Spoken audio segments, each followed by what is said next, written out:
Hello, I'm Isaac Hayes III, founder and CEO of Fanbase, and I'm here with a very important message. We are at a turning point in the Black community where we must have equity in the apps we use that scale to billions of dollars. But this time, we own the infrastructure, we own the culture, and we shape the future. And Fanbase is the future. Fanbase combines the free functionality of Instagram, TikTok, and YouTube into an all-in-one platform built for the evolution of social media and monetization. With over 1.4 million users, that's real proof that we are shifting the conversation of tech ownership and equity for creators. So right now, I want you to go to startengine.com/fanbase and invest today. The minimum to invest is $399. That gets you 60 shares of stock in Fanbase at $665 a share. This marks a turning point in Black ownership of social media. If we don't take this opportunity to own social media right now, we will always be customers to our own creations. And that can't go on. So once again, go to startengine.com/fanbase and invest today. We must own the platforms where our voices live, our stories matter, and where our culture drives the world. Thank you. Folks, Black Star Network is here. I'm real revolutionary right now. Black power. Support this man, Black media. He makes sure that our stories are told. Thank you for being the voice of Black America, Roland. Stay Black. I love y'all. All momentum we have now, we have to keep this going. The video looks phenomenal. See, this difference between Black Star Network and Black-owned media and something like CNN. You can't be Black-owned media and be scared. It's time to be smart. Bring your eyeballs home. You dig?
It's Friday, October 31st, 2025.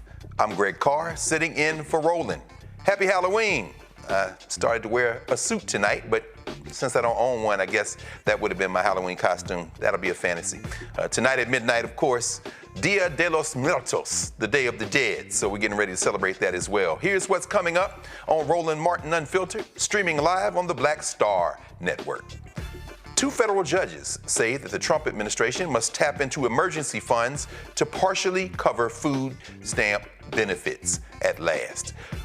We'll talk to 2 food pantry directors about how they are preparing to fill the nutritional gap for those who are in need. Trump is pressuring the Senate to scrap the filibuster to end the government shutdown. But Majority Leader John Thune says not happening on his watch. We'll see. And in Haiti, crime and poverty are rising as the country races to restore order and schedule its first election in nearly a decade. We'll speak with the editor-in-chief of the Haitian Times about the unfolding situation.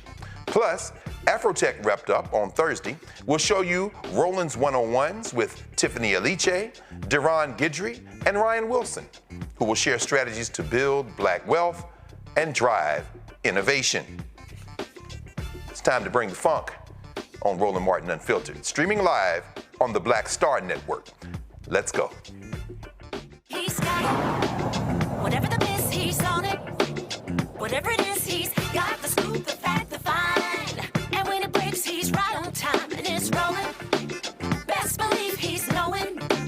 Putting it down from sports to news to politics. With entertainment just for kicks, he's rolling. It's on go, roll, roll, y'all. It's rolling Martin, yeah. Rolling with Roland now.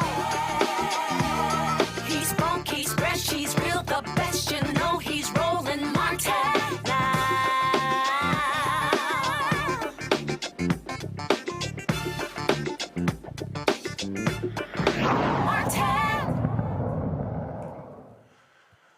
This is day 31 of the Trump MAGA shutdown, and we are hours away from the Supplemental Nutritional Assistance Program funding freeze, impacting over 40 million families. A federal judge in Massachusetts, Indira Talwani, ruled that the Trump administration's attempt to suspend SNAP funding is, quote, unlawful, but she declined to order the program to be funded immediately. The Trump administration has until Monday, according to this judge, to respond to the potential cuts to SNAP funding. In Rhode Island, with Judge John J. McConnell, he granted a request for a temporary restraining order from a group of municipalities and nonprofits that sued to block the imminent funding freeze. In the meantime, several governors have declared food emergencies, and food pantries across the country are scrambling to find resources to meet the increased demand for food. As most people seek assistance, and with the imminent cuts to SNAP, the community is turning to those organizations for help. Joining us from Dallas, Texas is Tammy Johnson, the CEO and founder of Empowering the Masses. And from nearby Lanham, Maryland is Mel Johnson, the executive director of The Storehouse, to discuss how they are preparing to support those in need. Let's turn to you, Sister Tammy, here in nearby, in Dallas. Talk to us a little bit about what you are facing right now, what you're seeing, sis, and welcome to Roland Martin Unfiltered here on the Black Star Network. Yes, thank you guys for having me. Of course. We are seeing an increased number of individuals needing our assistance. We were already serving nearly 500 families a week, but now our phones are ringing off the hook.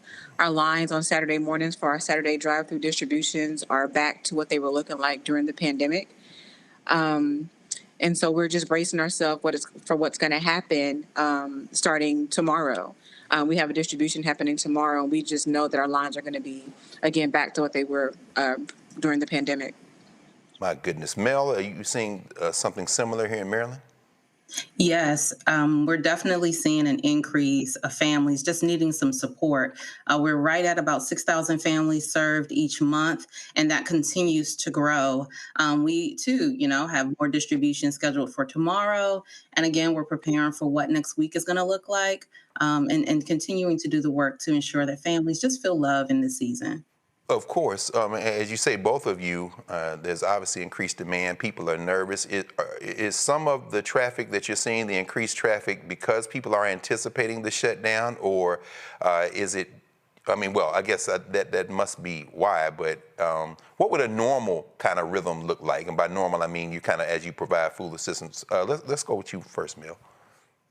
Yeah, so for our families, a lot of them are everyday Americans just trying to figure it out. Alice population families, some of those don't even qualify for things like SNAP. And for those that do, obviously it's going to hit them extra hard. So we're just being a bridge to make sure that we're here to support them, especially in love, and encouraging them in this season and just providing what we have that's available. But yeah, we're definitely seeing an uptick. Okay. Tammy, I'm assuming that both you and Mel don't have any prohibitions. Anyone who is hungry can come and receive help. Is it the same for you? You're seeing a surge that is obviously outsized, but what would a normal kind of rhythm look like for you all? A normal rhythm would be our neighbors, about 100 people coming in during the week to shop into what we call a community market. It's set up like a grocery store. We've done our Saturday distribution every Saturday since the pandemic, but that number has increased, and we're seeing a lot of different individuals who are those federal workers who have been off without pay. And we know that's going to be exacerbated starting tomorrow if those benefits are not restored, especially since a lot of them are not going to receive that back pay that from the time that they've been off for the 5 weeks. So those numbers are just increasing, and these are not individuals who typically have to depend on a food pantry. And it's similar to what we were seeing during the pandemic. Like, I just never would have thought that I would have to get into a line and ask for somebody to help me feed my family. And we're sitting, there again with the same stories and the same sadness from the neighbors that we're serving. And we're just there to make sure that they know that there's hope, there's light at the end of the tunnel. We're here to serve you and help you as much as we can. So we're doing our best to serve our neighbors with a smile in the midst of all of this. Absolutely. Mel, the Attorney General in Maryland, of course, was one of the couple of dozen that went to court.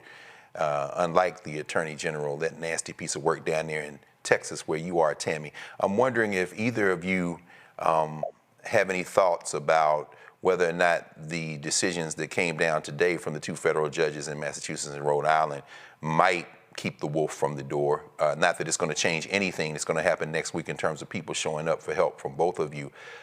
Mel, are you all monitoring the situation? I mean, I'm sure you are, but I mean, how do you think this might intervene as you prepare for even more folk to show up at your door?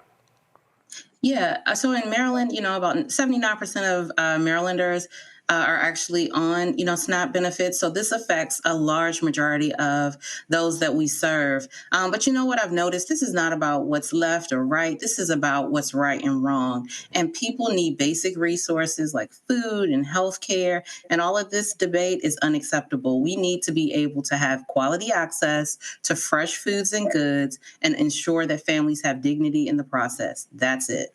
And that's what we're all working toward.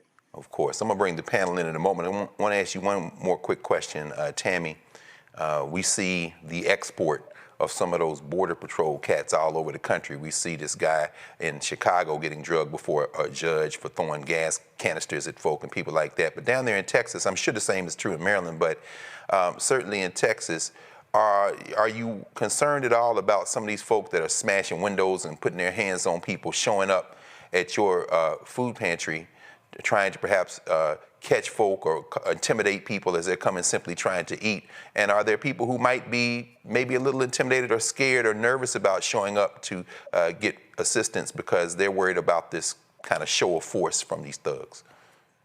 I don't foresee any violence happening. I think that our community is resilient and they're coming together to make sure that those who are in need are getting the resources that they need. We do have some of our neighbors who are reluctant to come and receive food or get food that are qualified, that more than need it. Mm-hmm. And so those numbers for certain individuals have dropped because they're afraid. And so we're doing our best to make sure that they know that we're a safe space and that we're here to make sure that they can feed their children tomorrow. Yes, ma'am. Yes, ma'am. Well, like Mel said, it's the question of right and wrong. Y'all are doing God's work. Let me bring the panel in so we can extend the conversation. We have, as always, our regular brother, Brother Michael M. Hotep from Detroit, the host of the African History Network and Network Show. Dr. Zachary Kirk, educator and content creator, and Mateo, the justice guy, legal and political analyst. Mateo, let's start with you. Any questions for Tammy and Mel? Yeah, so I heard you talk about the issue. I think there's a compounding issue here. Number one, I don't think the 2 rulings today are going to make a difference in the short or even medium term. I think that the ruling is going to be appealed, and I think that the administration is going to drag its feet to try to delay this as much as possible, just to get an emergency injunction. And then there's this compounding issue of federal forces being out there and harassing people just because, thanks to the Supreme Court, just because they are the wrong color or have the wrong accent. So you might not be concerned, but do you have a plan in place to maybe not have people have to come out to you, but be able to still feed themselves and their family? We do partner with DoorDash right now, and we are able to deliver some of our items to our neighbors within a 10-mile radius of us. However, funding for that is limited. And so we're limited on the amount of people that we can do that DoorDash delivery to. But we're doing our best to make sure that if we are aware and they've made us aware that they're in need of food, that we can make that happen. Is there a way that communities around you can help? You can always donate, to us on our website to make sure that we have the funding that's needed to deliver those groceries to our neighbors via DoorDash. We're going to need human capital every Saturday as if this continues, and we serve every Saturday from 8 a.m. till 10, but neighbors start showing up at our doors at 5 and 5:30. We're there at 6 a.m. getting set up to prepare to serve at 8. And so if you would like to volunteer some of your time to make sure that we can keep those lines off the streets, and then we can serve neighbors quickly and efficiently, we would welcome you. Thank you. Thank you, Mateo. Dr. Kirk. I do want to emphasize, and I wanted to just support Mateo on what he just said. If the contingency runs out, the USDA must seek other funding sources to continue SNAP benefits or risk further disruptions. The Trump administration has been asked to say by November the 3rd whether or not it's even going to comply with this. So again, this isn't meaning that people are going to get the immediate help they need. And I agree with Mateo to drag this out. With us knowing that and looking at people who are watching this from all around the world who are worried, me being one of them, what are some things that we can do in our local community beyond the food bank that we could do that could make an impact or a difference in the lives of people who are hurting and struggling right now? I think if you had, go ahead. I was just going to say, just jumping in, I think it's more of like creating a sense of community among ourselves, right? How do we create a utopian society among each other? We're neighbors, we're friends, we're family. How do we pull together and figure this out? Whether you take on, donating a bunch of rice or someone in your community figuring out where the peanut butter is, right? If everybody just really does their part, then we could do so much better and serve so many more people. For instance, for us, I have a location in the DMV area. We also are outside of Fort Jackson in South Carolina. And so all of our lines are super long, but there are ways that the everyday person that just has just a couple of things, right, could do to support. Ms. Johnson?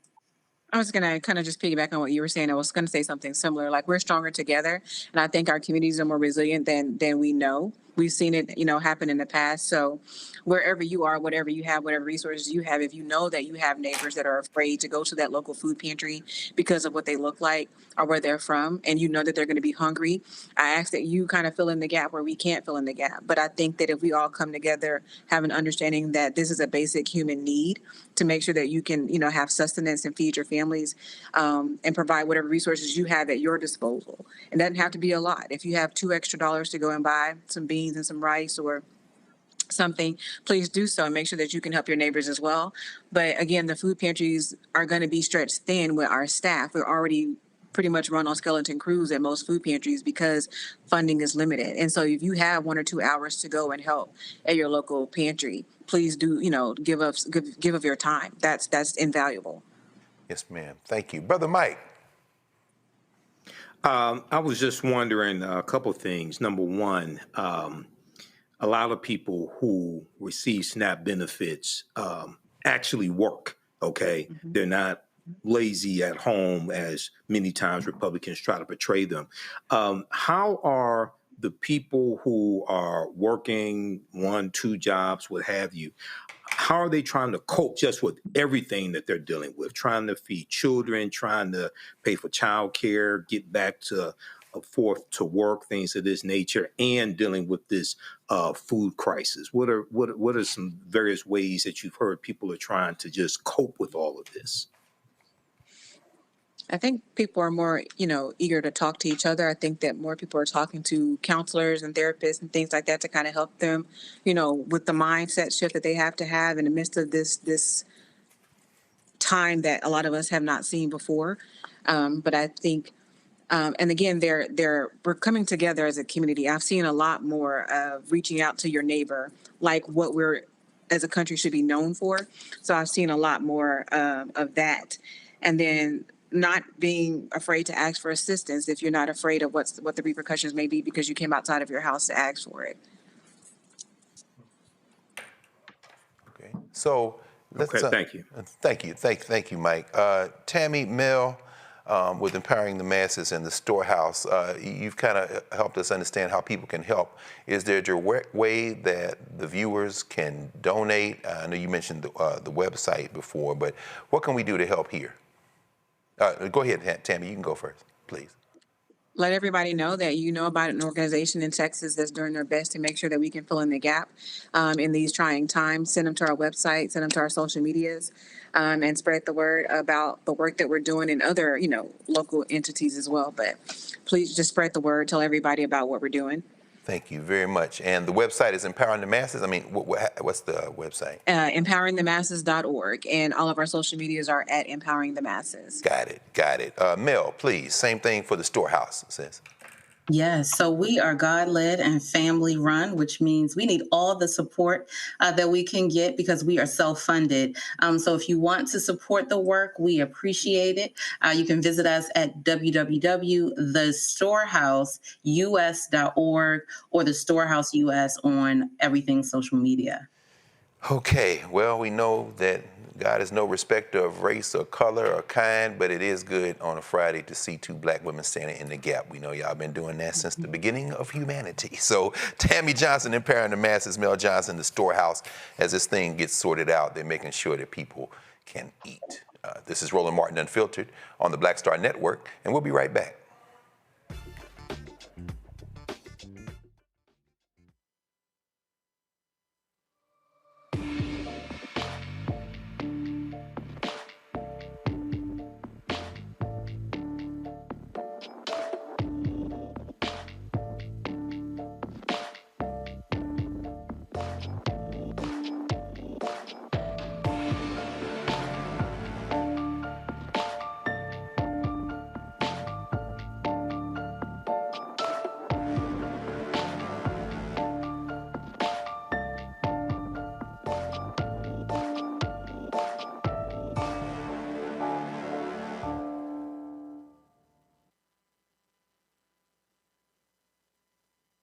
In the military, I gave orders, and they went a lot further than they do around here.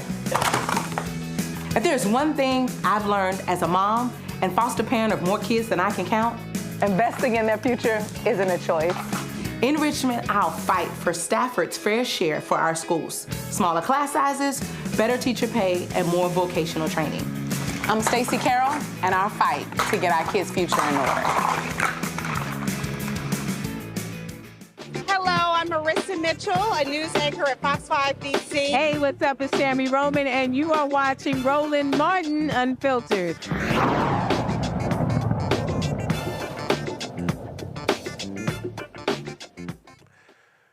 There seems to be no end in sight for this government shutdown.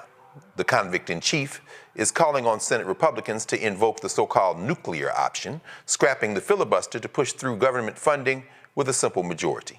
But Senate Majority Leader John Thune says his stance remains unchanged, and he continues to support the filibuster as a safeguard against bad legislation. Let's hear from the MAGA Muppet, House Speaker Mike Johnson's explanation about Trump's demand to end the filibuster. What you're seeing is an expression of the president's anger at the situation. He is as angry as I am and the American people are about this madness.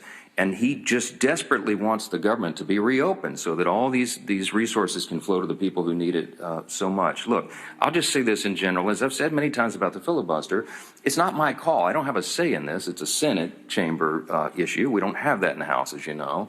But the filibuster has traditionally been viewed as a very important safeguard. If the shoe was on the other foot, I don't think our team would like it.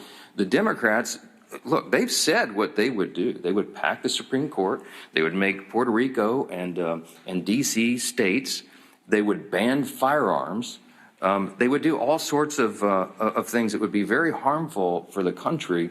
And the safeguard in the Senate has always been the filibuster. But again, not my issue, not something I get to even weigh in on. My opinion on this is not relevant. It's the senators. But I think that it just is another expression of the frustration, of the pressure that is being felt, the anger by the president and by me and all of us that we're in this situation at all.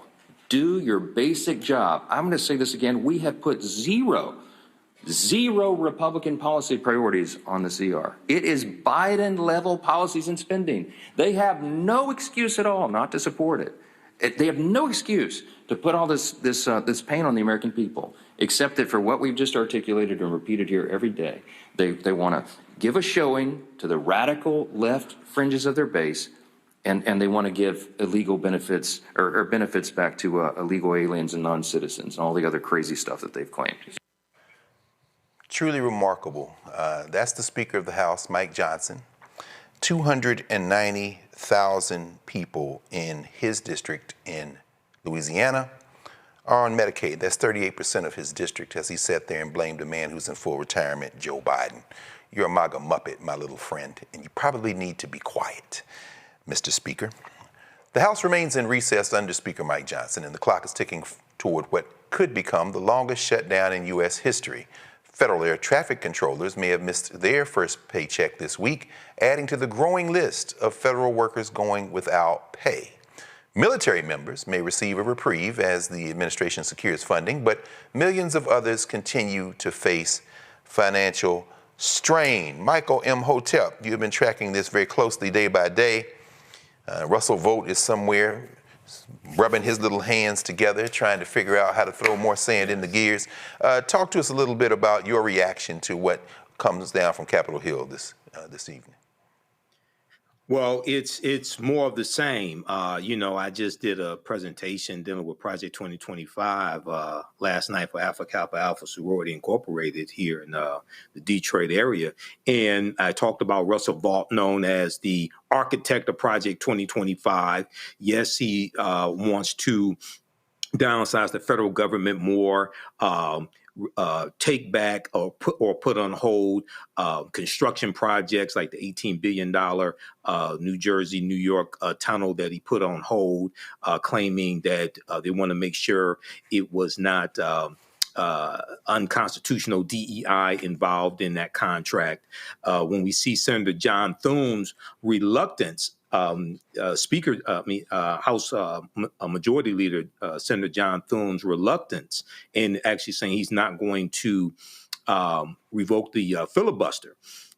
In reading the piece from the New York Times today dealing with the filibuster, it's not even clear if he even wanted to do it, he would have enough Republican votes to do it, because they know that if they do a carve out for the filibuster or just totally go nuclear and just totally revoke it, when Democrats take back control of the Senate, it's going to be game on. And then it'll just be a simple majority to get bills passed, just 51 votes as opposed to the 60 vote threshold. So, something that's very interesting is that I was watching MSNBC today, and they talked about how in Oklahoma, for the Salvation Army food pantry, the phone lines crashed temporarily because people were calling, trying to find out information. Well, Donald Trump won Oklahoma by 35 points in 2024. Mm-hmm. And Oklahoma is one of those states that voted for Trump that's devastated and that relies on SNAP and is dealing with food insecurity. So this is day 31 of the second longest government shutdown in history. The longest government shutdown was in December 2018 to January 2019, lasted 35 days. And Donald Trump was president then, and Republicans controlled the House and the Senate. Mm-hmm. So this was predictable. Mm. He cannot govern. This was predictable. Yes, indeed. Along that vein, Dr. Kirk, looking at Carl Hulse updating the New York Times website, pointing out to the point that Mike is making, many Republicans, particularly more senior members, fear that any weakening of the signature Senate rule that requires most legislation to win 60 votes would backfire spectacularly if Democrats regain control. They worry it could lead to a deluge of progressive legislation that they would be unable to block, including statehood for the District of Columbia, and with it 2 new Democratic senators. Dr. Kirk, why is John Thune holding the line? You think they're nervous about that? That gives me hope, right? And I think for everybody watching, let me tell you, not hoping John. No. Okay, yeah, no, of course. hope for America and democracy. See, a lot of us are very concerned about the fact that we don't believe that there will be free and fair elections in 2026 and 2028. But the fact that Republicans in the Senate are afraid that Democrats can regain control tells me that things aren't as rigged as they may want us to believe it to be. And they are afraid of the American people and the anger and the response of the American people as we approach these midterms. So it needs to give us hope to get off our asses and get out there and push people to vote on November the 4th, and then be prepared to overwhelm the ballot boxes in 2026 because there's hope here. John Thune is no idiot. He's no fool. And I think that he realizes that the tables can turn and very likely will, because we're seeing Republicans, because nobody gives a fuck about Trump. This man is on his way out the door. No matter what he says, no matter what he pretends, no matter how he lies, his days are numbered, period. Either here on earth or with the Lord. The days are numbered. But John Thune knows that he has more time left for what could be a career that is going to come to an end in 2028. And he is concerned about that. And that makes me feel good as someone who cares about American democracy, that we still have a very strong fighting chance. And I hope that our listeners out there, specifically in these states that matter so much in this 2025 election, New Jersey, we're looking at what's happening in Pennsylvania with the judges who are on the board on the ballot for the next 10-year term. We're looking at Virginia. We're looking at Prop 50 in California. We're looking at in Georgia, Public Service Commissioner, and these high-as light bills that we're dealing with. People get out and vote, even if it's not something that you think is important that's on the ballot. It is, and this is why we have to do it, because they're afraid, and we need to keep them afraid by applying pressure, especially pressure with our vote. No question, brother. No question. And Mateo, and along the vein, Dr. Kirk has opened this up for us. They do seem to be very nervous. The rhetoric is getting more and more, it's heated, more and more absurd, certainly in the case of Speaker Johnson. And maybe it isn't as bleak as it appears. I mean, any thoughts on what to make of what they said today? Is Dr. Kirk talked about the fact that Trump is meeting the Lord at some point in his life, and I think he's very optimistic if he thinks that at the end of his journey here, that's going to happen. But that's just my opinion. I would say that very telling is what Speaker Johnson said. He's historically has been a parrot for Trump the man, not even Trump the administration. And in that, but he's also a very smart man. He's good with words. And in that moment, what he said was, my opinion doesn't matter. And that's because his opinion is completely aligned with Thune's. Thune's been in Congress for just shy of 30 years, I believe. He knows how these things are working, and he knows that nuclear option or organic traditional vote, changing the rules, the congressional rules or Senate rules, is a suicide. It's a suicide because things change in Congress and Senate, and Trump has no experience, and he's a very uterine, immediate gut reaction man, and he wants results right now, no matter what. Congress is not going to go along, and I will echo what your other guests were saying, that this is good news for a different reason, is because what both Thune is saying and Johnson is alluding to, I think it betrays the fact that there is a fracture happening in Congress, and that fracture hopefully at some point is going to be large enough that it will swallow the administration and we can get back to the business of democracy. Wow. Okay. Well, yeah, it's definitely out of his hands, as you say, Mateo. There is one thing, though, that's in his hands, certainly, and that would be to swear in Representative Grijalva. Release the Epstein files, my little friend, but we know you're not going to do that. We'll be back in a moment here on the Black Star Network. Roland Martin Unfiltered. Nicole Cole knows the cornerstone of a successful life starts here. Virginia Public Schools gave Nicole an excellent education. They helped her become a small business owner, family financial planner, mother, and community leader. Now, after 4 years on the Spotsylvania School Board, Nicole is running for delegate to meet the needs of all students. As our delegate, Nicole will fully fund our schools, raise teacher salaries, and help graduating students stay in our communities. Nicole Cole for delegate. For us, for our future.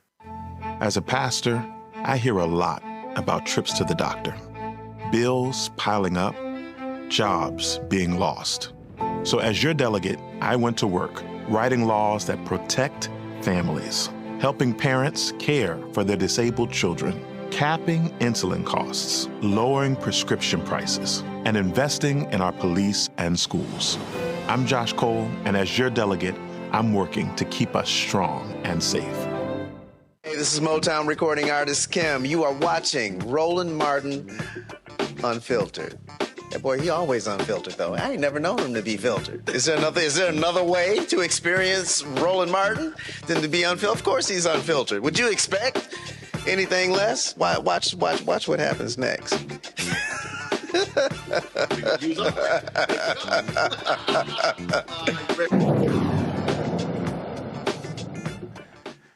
I always do love that Kim bit. I tell you what, with the government shutdown entering its second month and folks going without their paychecks, it's time to discuss finances and budgeting.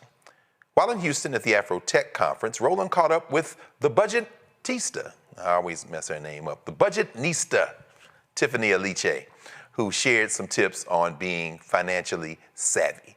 Here's that conversation. All right, Tiffany, let's talk money. Yes. So, a lot of people have no clue about money. Yes. We spend it, we earn it, we don't know how to keep it.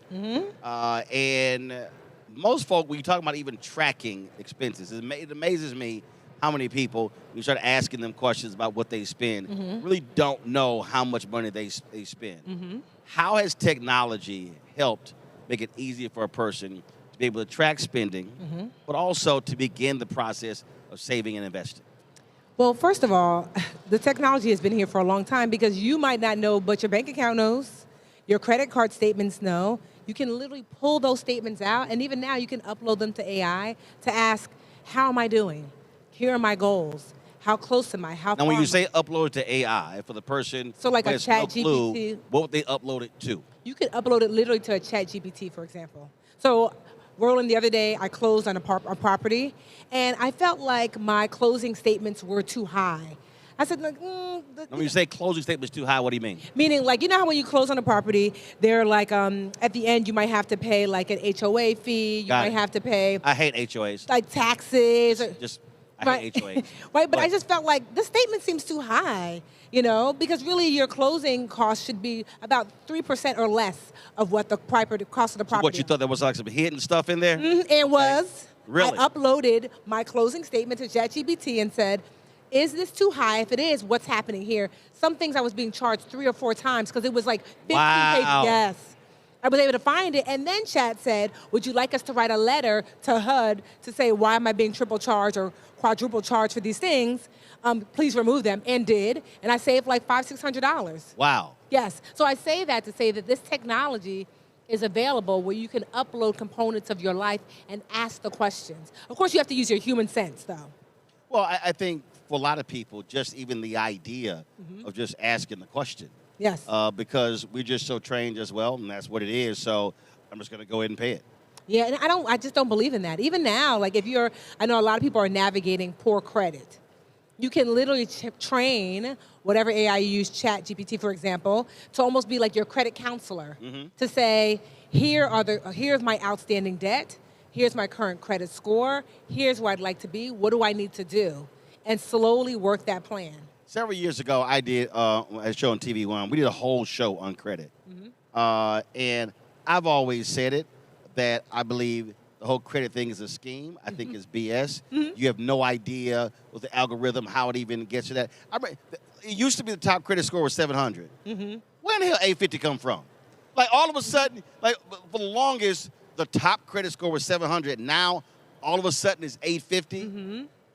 Well, honestly, because my parents are born and raised in Nigeria. There's no credit. You buy it or you don't buy. You know, but here in the United States, unfortunately, credit is like you need to know me before you need me.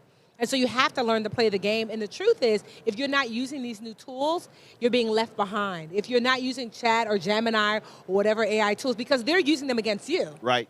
They're literally using those tools to say, how likely is it that Roland is going to pay these bills on time? How likely is it that he's going to be someone who can afford this house in 10 years? And so you want to use those tools to your advantage as well. And I want to stay on credit because what I've sort of laid out is, at the end of the day, when you talk about credit, you're using credit for two things, car or house. For the most part, yep. And so I think there's a whole lot of conversation around credit that I think is unnecessary. So many people get caught up on it, like, what's your credit score? Well, first of all, if I already have a car, it's not like I'm going to buy another car. But really, it's now granted, we know when you rent a car, we know for a lot of people, they're using it for light bills, all sorts of stuff along those lines. But I do believe there's a point you reach where credit's not that big of a deal if you already have a house and you already have a car. I'm not fixating on the credit score. Well, I'll say, for example, my father's 85, so credit, whatever. But yeah, I'm 57 in 2 weeks, and I'm not. See, I'm like this. I buy it. Okay, we ain't laying nothing away. I'm not sitting there. Credit card get paid off every month. I'm not sitting here going, well, no, pay this much and leave a little bit on for your credit score. Even when I get those alerts and it's like your credit score went down, I'm like, yeah, okay. Well, I will say this. There are certain jobs that will look at your credit, Roland. Like, for example, one of my mentees was an attorney. And she was really afraid because they made it clear if your credit score is in the toilet, you probably can't work here. If you're working in banking, same. Right. You know, so I will say there Right, it depends upon the stage. Where listen, the first coming out of college, they hate when I talk about this, I don't care. The Birmingham News, all the editors wanted to hire me, but Alabama had a state law in 1991 where they could deny a job because of a credit score. And I was a college graduate, and I was interviewing before I even graduated, and the HR folk denied me the job, and the editors were sickened. And I remind them every single time. I know trust me, whenever I give a speech, especially in Alabama, I will remind them that when people talk about my career and places I've worked, there's a reason they're not on it because of that law. Also, too, you have to think, like, I'm a business owner, and so before you get business credit, they really use your personal credit. And so, you know, so credit is one of those things that sometimes you don't know you're going to need it, so it's best to keep it at least in decent shape. So that way, when you need to tap into it, it's available to you. A lot of right now, so many people are fixated on everybody's talking about securing the bag, securing the bag, securing the bag. And there's this notion for a lot of people that I need to make X amount of dollars before I can save or invest anything. Give us some examples of how technology has just brought that thing down so small where people could literally be doing micro saving, micro investing, as opposed to thinking, oh, I need to start with $1,000 or $2,000 or $5,000. You can start as little. So I was just reading this article. It came out a while ago. His name is Mr. Earl. He made $12 an hour. He was a parking lot attendant. Do you remember the story? Yep. He had gotten a portfolio up to $500,000. Never made over $12 an hour. And one of the things that he invested in for himself was education. The parking lot that he was attending, there were all these investors that would park their car there, and he would pick their brains for free. And so as a result, you know, $500,000, and I can't remember how many years that he was able to accumulate. So I say that to say that if Mr. Earl could invest at $12 an hour, working as a parking lot attendant back then certainly you can start with as little as $25 a paycheck. But you also have to have what I call life discipline. Yeah. And I think that that's also a huge part. I despise brands. What I mean by that is I'm not driven by that. I don't give a damn. If you got a handbag, I'll be like, okay. I'm not spotting what that is when it comes to shoes and everything else. And I just think part of the issue for a lot of people is that they're so brand conscious. They want to impress others. And when they look at what they're trying to do, I sort of sit there and go, you can't afford this life. And so you can't live your life this way, but then somehow thinking you're going to be able to have like Mr. Earl, Yeah. $500,000 in 15, 20, 25 years. And so you have to, and I get living in the moment, I get enjoying life, but you also have to be realistic about what you're spending on. And so, like, I look at some people, I'm like, now, you cannot afford bottle service twice a month. Stop it. Well, the thing is, I think, Roland, that people have not created a plan. Remember back in college that you met with your counselor before, like, you started college? Because if you want to graduate in 4 years, you must follow a specific plan. Right. Right? And so I think the thing that people are missing is in 5 years, 10 years, you're not going to magically get there. What plan do you have in place? So whether it's sitting down with a certified financial planner, whether it's using whatever AI tools are available to you, defining what do I want life to look like in 5, 10, 15 years, who do I need to be now, and what habits, financial habits, do I need to have now to reach that goal? And that's really the only way, and that's the way I've been able to navigate to where I am. But I also think there has to be a complete change in mindset. Yeah. Because if you don't change your mindset in terms of how you spend, what you spend, and what your priorities are, all of a sudden that's the case. I've never, again, you take cars. I've never been a car person. I literally do not give a damn about that car. Henry and I always go there because his car always clean. I am not going to the car wash once a week. I think I have my Navigator. I probably wash that sucker like 3 times in a year. It got me from A to B. I literally didn't even think about that. That was irrelevant to me. It was completely irrelevant to me. And so I look at also mindset. Some people are just fixated, I've got to have this car. Matter of fact, I'm in Houston, and I ran a newspaper here, and there was a brother, he had a Ford Explorer. We had a black newspaper, so he gets a raise. They had a clean Ford Explorer, which was him and his girlfriend. He goes out, upgrades to the Expedition. And I was like, why'd you do that? And about 6 months later, those Expedition payments were kicking us behind. Yes. And I said, okay, I don't understand. It's you and your girlfriend. You put a whole new audio system in your car. I said, why the hell did you get Expedition? Yeah. You didn't need the extra room. Well, I got a raise. I said, but now it's kicking you in your behind.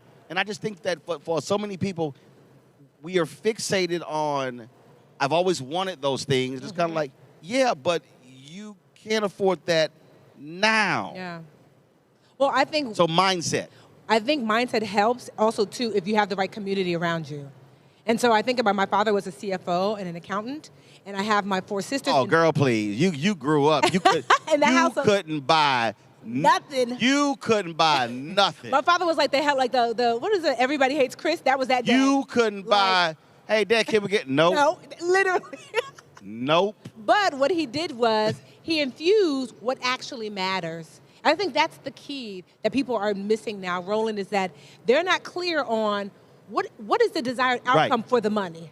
Like, you want to go to school, you want to travel, so I don't actually tell myself no, but I reserve for the big yes.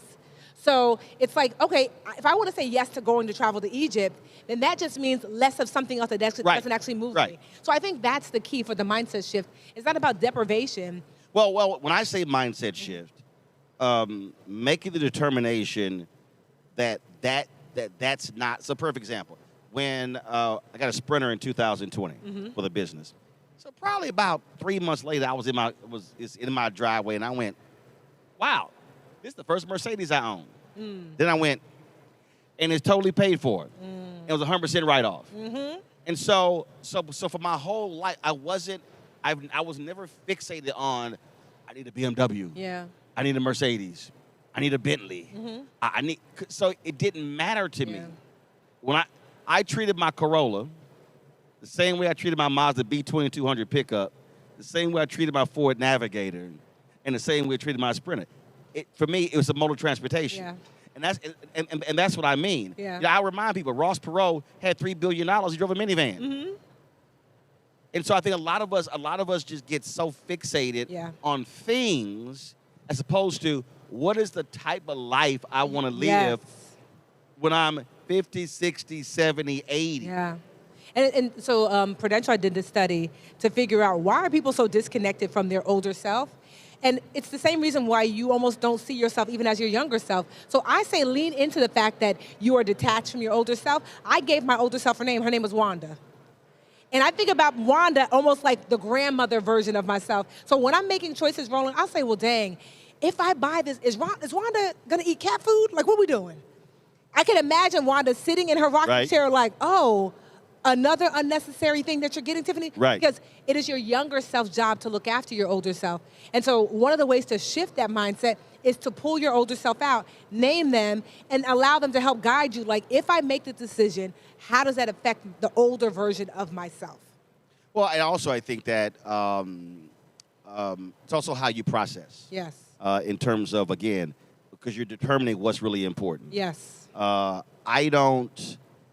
make decisions very fast, Mm-hmm. and people think that I make them too fast, but I've already processed it. And so once I set on, yes, I'm going to get that. I know what it costs. I know what I can afford. I can live. But this is the most important thing for me. I can live with that decision, and there be zero regrets. Mm-hmm. That to me is the biggest thing. Like I never understand folk who get things and then it's like, I just got it. what the hell? And now they're exasperated. That to me is also a part of the deal. When you make that commitment, hey, you made it, you bought it, live with it, and keep it moving. Yeah. Well, I'll say this too. Which goes to mindset. Yeah. And so if you're going to work on anything when it comes to your money, mindset for me is always first and foremost, because your money will never do better than what you think about it. You know, there are people, we've known them who have become millionaires, at least on paper, but really don't have any money because their mindset has brought them back to poverty because that's the way they think about themselves. And so your money will never do better than you. One of the issues that, listen, I've had to deal with this my entire adult life as well. And this is the reality for a lot of African Americans. Mm-hmm. And that is, you talk about, look at what we spend. What happens when we are, in essence, supporting a lot of folks around us? Yeah. And that's real. Yeah. And so, I mean, if you're black, all of a sudden, let's say you hit, let's say $50,000. Mm-hmm. Folk think, oh, you getting paid. Yeah. And Van Jones and I were having this conversation. Mm-hmm. So his former wife was white. She was white.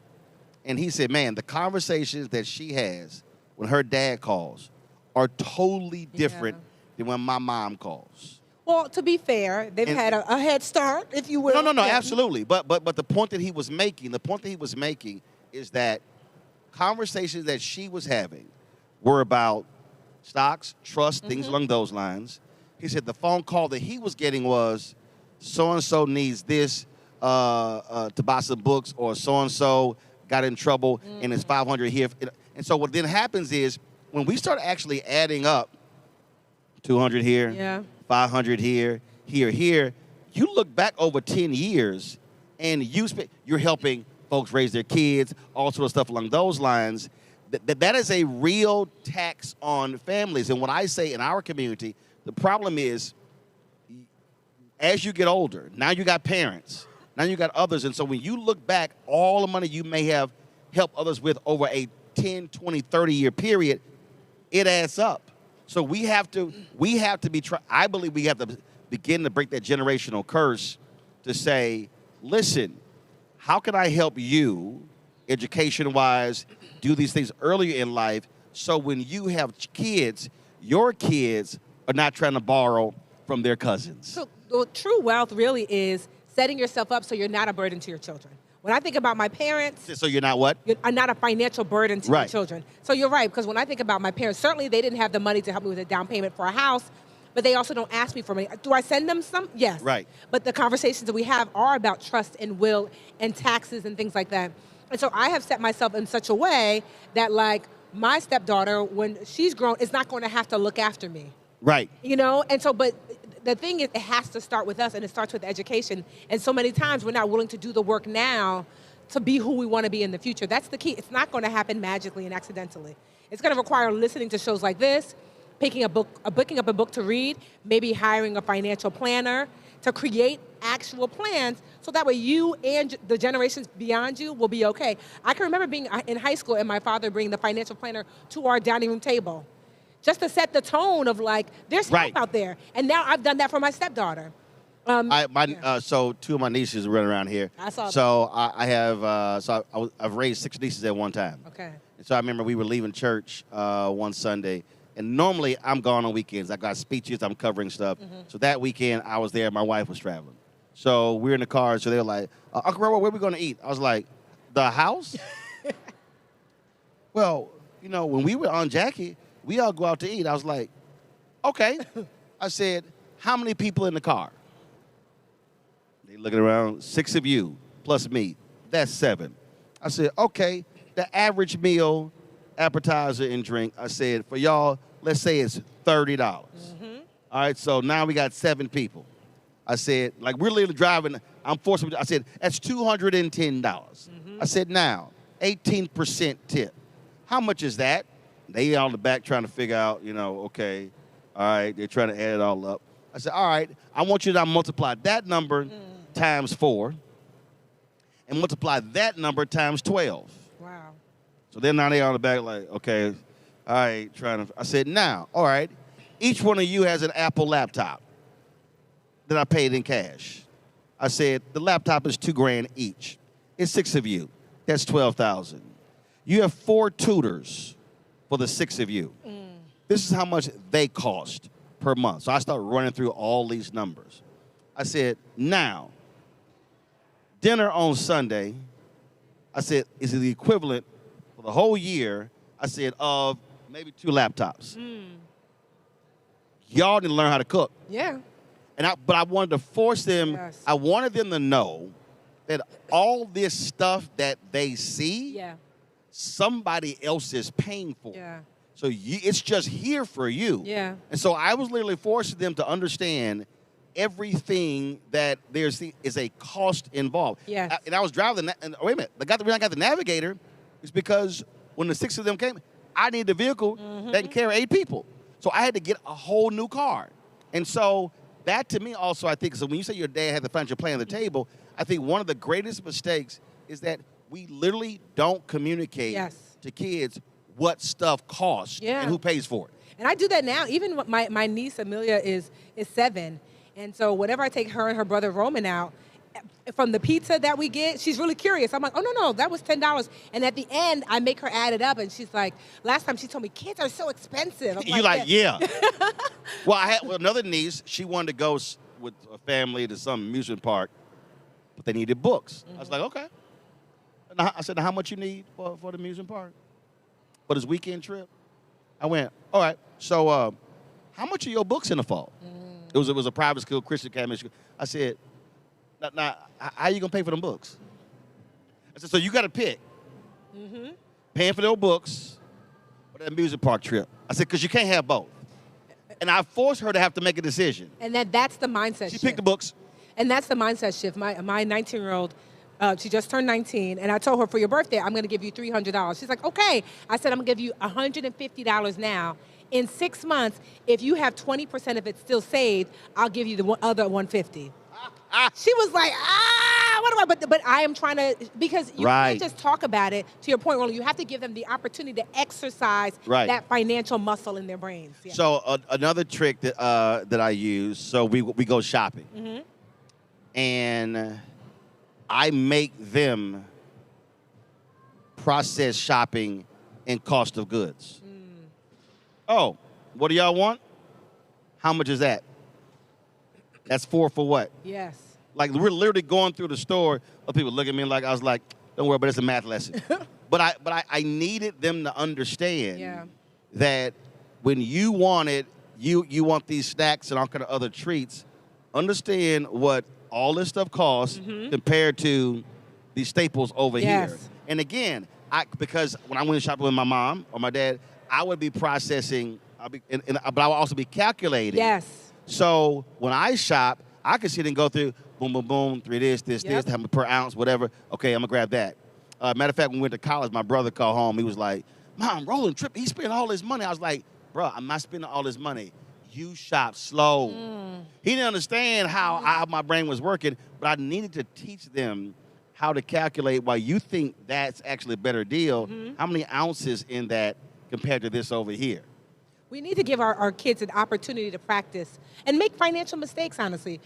Mess up on your credit while you're still really young.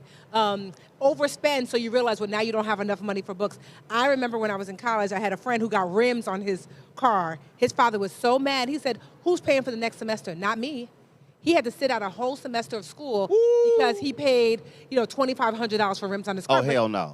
But that was such a good lesson for him. He came back hat in hand, like, I'll never do that again. Oh, yeah, I bet he not. I bet he won't. Because we have to give our children the opportunity to make those lessons, but then to talk about it. Parents can make a lot of money, but if you pass on wealth but don't pass on information, your child will lose that money within one generation. And the data actually shows that. Yes, it does. All right, if folks want more information, how do they reach you? I am The Budgetnista on all the platforms, thebudgetnista.com, The Budgetnista on LinkedIn, social media, Instagram, wherever. I'm here. All right, we appreciate it. Thanks a lot. Thank you, Roland. Thank you for another masterclass, Roland and Tiffany. You're watching Roland Martin Unfiltered on the Black Star Network, and we'll be right back. In the military, I gave orders, and they went a lot further than they do around here. If there's one thing I've learned as a mom and foster parent of more kids than I can count, Investing in their future isn't a choice. in Richmond, I'll fight for Stafford's fair share for our schools. Smaller class sizes, better teacher pay, and more vocational training. I'm Stacey Carroll, and our fight to get our kids' future in order. Nicole Cole knows the cornerstone of a successful life starts here. Virginia Public Schools gave Nicole an excellent education. They helped her become a small business owner, family financial planner, mother, and community leader. Now, after 4 years on the Spotsylvania School Board, Nicole is running for delegate to meet the needs of all students. As our delegate, Nicole will fully fund our schools, raise teacher salaries, and help graduating students stay in our communities. Nicole Cole for delegate. For us, for our future. Josh Cole became a pastor and delegate to serve his community. That's why Josh is fighting to lower costs for families hurting from inflation and make sure we can all afford quality health care. But Sean Steinway has embraced his MAGA backers who support Trump's mass firing of federal workers and the MAGA plan to ban abortion with no exceptions. We deserve better than Sean Steinway. I'm Josh Cole, candidate for delegate, and I sponsored this ad. Hey, I'm Tasha Cobbs, and you are watching Roland Martin Unfiltered. But I need a little filter. I need something. Blow me out. Make me look 35.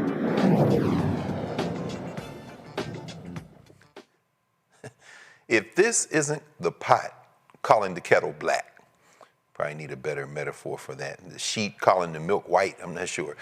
The twice impeached, criminally convicted felon-in-chief, Donald the Con Trump, says President Joe Biden should be behind bars.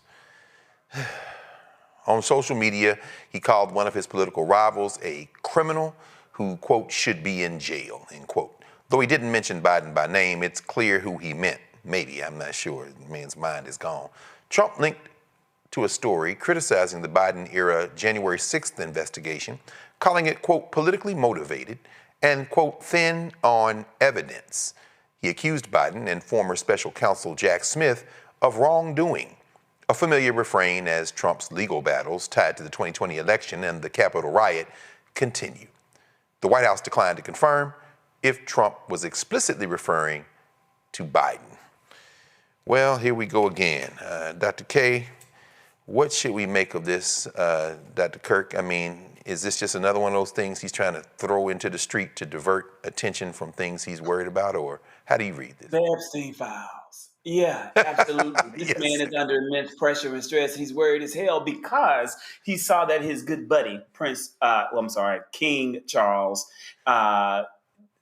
in England has stripped his brother Andrew of all of these titles and all that. And he's worried. He's concerned about that. He's concerned about the public outcry all around this country and all around this world around what was done on that island with this man's best friend. That's absolutely something this man's concerned about. So it's meant to be a distraction, but it's also meant to be a way of rewriting history. President Trump is sitting here constantly putting things out here and trying to switch the narrative and giving his sycophants all across this country, his MAGA cult, the language that they need because they can't think for themselves. They don't have that capacity. They don't have that ability so that they know what to say and how to defend him. as these allegations continue to mount. So yeah, it's a distraction, but it's also an attempt to rewrite history, and it's going to fail because what you cannot rewrite are the facts and the impact of President Biden's legacy and what he's done for this country, and the fact that he left with our economy on the uptick and now it's constantly going down, where he left where farmers had more money, where the American people had more money, where we had solid health care. All the things that we are now losing, never had a government shutdown under the Biden administration. Those are things that this man can never erase or undo, no matter how much he and his administration lies. Absolutely. Mike, another day, another distraction. As Dr. Kirk said, these Epstein files, at some point, they're going to come out either under this administration or the next. I saw a story today that Letitia James is attempting to disqualify one of the prosecutors. They're trying to move the case that she won against Trump to federal court, even as they're appealing the conviction that he suffered last year. What do you make of this? Is this another case of him ranting on social media? This is more of the mental decline of demented Donald Trump. If we go back to July 27th, 2025, Donald Trump called for the prosecution of 5 black people: Barack Obama, Vice President Kamala Harris, Oprah Winfrey, Beyonce, and Reverend Al Sharpton. Okay, for various reasons. Another attempt to distract from the Epstein files. So here you have Donald Trump on his knockoff version of Twitter, and he didn't mention Joe Biden's name, but many people think that's who he was alluding to. He said he is a criminal who should be in jail, but then he also said an ugly person both inside and out. I beat him badly and love watching him squirm now. Well, he didn't win an election against Joe Biden. I don't understand what you're talking about. You beat him badly. Badly how? You lost to Joe Biden. So once again, this is Donald Trump. It went with the government shut down for 31 days, with people who voted for this jackass standing in food lines because they don't have money to buy food. If they're federal workers, they're not getting paid. I guess he's back now from his trip to Asia, where he was dancing and received a crown. He is tore down the east wing of the White House, right, to build this golden palace-like structure. And this is what he's doing. You know, so, I mean, what do you expect? We warn people. This guy's mentally unstable. Not qualified to be president. So I mean, this is more of what's to come. It doesn't surprise me. Thank you, Mike. Mateo, just thinking about this, and Mike kind of led into this. You know, all this posting on social media, Truth Social, they all use now social media, and then the commercial news entertainment media complex picks it up as if it's official policy making, or, you know, people are saying we've seen a lot of this stuff before, but there's some things that just seem so deeply unfamiliar as to be very concerning. I mean, this is the President of the United States, but as Mike said, his diminished mental capacity notwithstanding. You know, how do you read this consistent kind of just ranting against the norms that continue to be broken? I mean, what are we seeing here, not just in this case, but with the Trump presidency in general? I'll start by saying one thing. I find it blisteringly ironic that Trump calls the allegations against him thin on evidence. This coming from the administration that presented a half-page indictment against Comey that was signed only by the U.S. attorney, which breaks every norm. Overall, I think that there's a dual purpose here. I think that some of it is Trump's personal grievances. It's his beef. It's once again his desire to act whenever he feels like it. He's a baby. He's a large orange baby. And like all toddlers, he does whatever he wants. But I see another element here, and I think it's an element that's made of planning and cunning, not by Trump, but by other people. And that is the desire to use all of these methods that go beyond criminal indictments They use executive orders. They use empty accusations. And that is certainly to occupy their perceived political enemies and then to distract from everything. Obviously, the chief distraction here is the Epstein files. But one of the things that I'm seeing is that the plan is there, in my opinion, but the product, the outcome is very disjointed. And I'm going to go back to the Comey indictment. That was truly botched. And we can look at the two U.S. attorneys that were disqualified in 2 months. In fact, 3 attorneys that were U.S. attorneys that were disqualified in the last 2 months for different reasons. We don't need to go into the details. But everything points to the fact that there's a disjointed approach to things. I think that it is the result of the people closest, Miller being the primary one, the people closest to the president telling him what to do to create chaos, to create sort of a paralyzing movement of elements. But then when it naturally needs to go outside, the DOJ is not able to perform. And again, we've seen it in the indictments because the DOJ is not made part of it. And so they're in a hurry to kind of produce whatever it is that they need to produce. And I think that's a good thing because as we were saying earlier in the relationship between Congress and the department and the executive, here too I see a potential fracture happening between the closest allies to Donald Trump and the government at large, in this case, the DOJ, that may not be quite as close to it. And so it's trying to just catch up. At some point, these two will collide, and hopefully it'll happen soon enough, because one of the things that I think is happening is also clearly that Trump is trying to cede, on one side, he's trying to cede the most loyal attorneys to him. And then on the other side, what he's trying to do is take out every possible venue for check and control. We've seen it with basically every safeguard that the Constitution and federal law allows us to have are being dismantled. So I think if the DOJ, if there's still some good in the DOJ and they act fast enough, I think there's an opportunity for us to come out of this, maybe not unscathed, but partially wounded only. Yes, sir. I mean, it's encouraging listening to you now and listening to Dr. Kirk earlier. Yes, it's a little bit harder to take a jackhammer to that kind of apparatus in the arc of a few months or even a couple of years. There's a lot of pushback, and you're absolutely right. Those fractures are really beginning to show up. Listen, everyone, we need your support to continue the work that we do. You all know that. Sharing news that impacts Black America, that impacts the world. Be sure to support by joining the Bring the Funk fan club. Y'all know that. We're working to raise $1 million by the end of the year. And that's coming up fast, so let's pay attention. You can send in your donation via Cash App. Hit that Cash App using the QR code that is on the screen. Let me take a pause there. You see it? Line it up, get that QR code going. PayPal is R. Martin Unfiltered. Venmo is R. Martin Unfiltered. If you use Zelle, send Roland a gift to Roland at RolandSMartin.com. Make checks and money orders payable to Roland Martin Unfiltered, Post Office Box 57196, Washington, D.C. 20037-0196.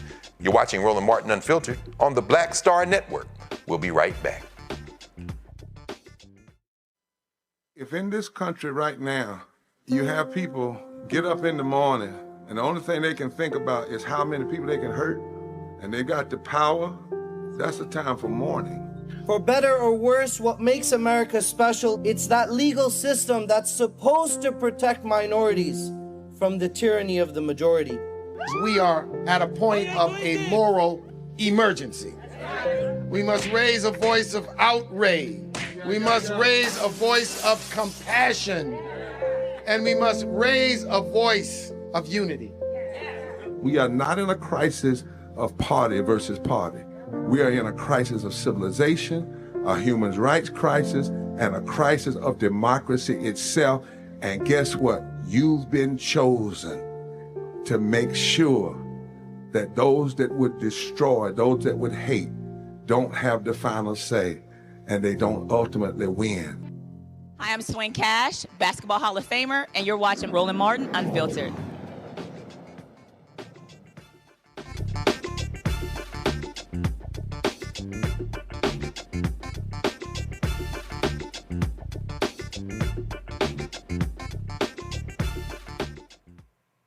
Roland also spoke with Deron Guidrey, the co-founder of Players TV, who explained how athletes are getting the chance to tell their story their way. Let's go back to AfroTech. All right, Deron, the game has changed. It used to be sports writers who are mostly white control the narrative, control the content. They were the ones who sort of dictated how we saw, how we heard from athletes. Now you're seeing athletes who are now controlling their narrative, literally telling their own story and bypassing traditional media outlets. Talk about Players TV and how that sort of drives that. Yeah, great question. So thank you for having me today, by the way. Players TV was really built for athletes that want to control their content, have distribution, and they have their own production companies.